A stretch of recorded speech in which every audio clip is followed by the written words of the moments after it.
Deuteronomy chapter 15. At the end of every 7 years thou shalt make a release, and this is the manner of the release. Every creditor that lendeth aught unto his neighbor shall release it. He shall not exact it of his neighbor or of his brother, because it is called the Lord's release. Of a foreigner thou mayest exact it again, but that which is thine with thy brother thine hand shall release.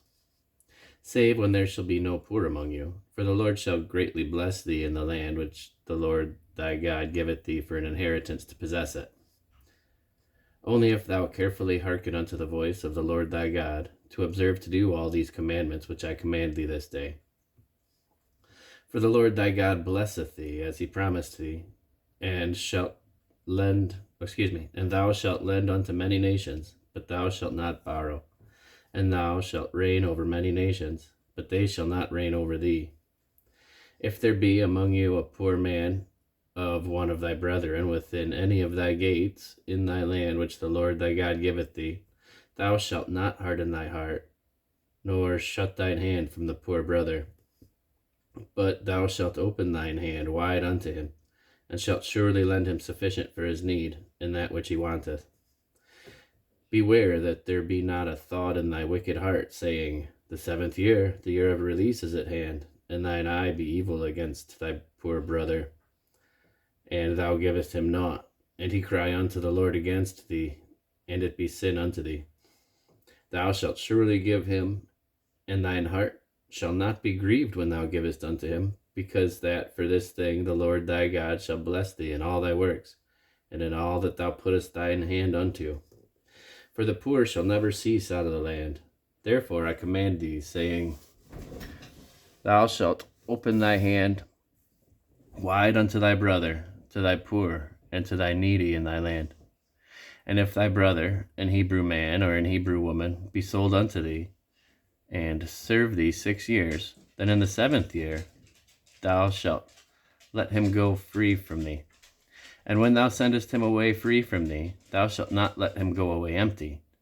Thou shalt furnish him liberally out of thy flock, and out of thy floor, and out of thy winepress.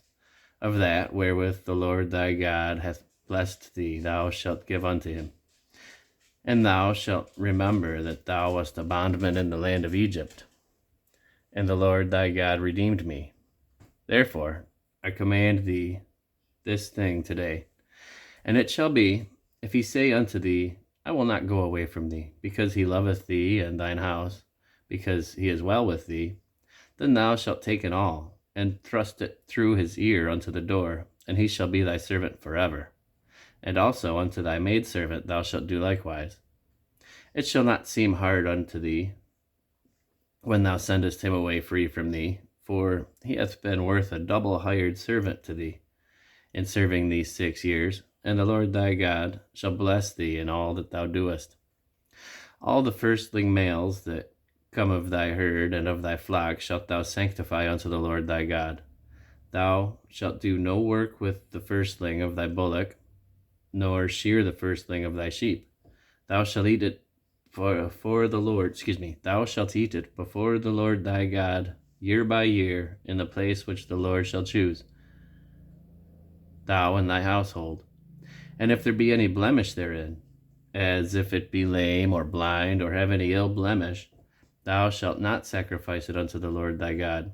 Thou shalt eat it within thy gates.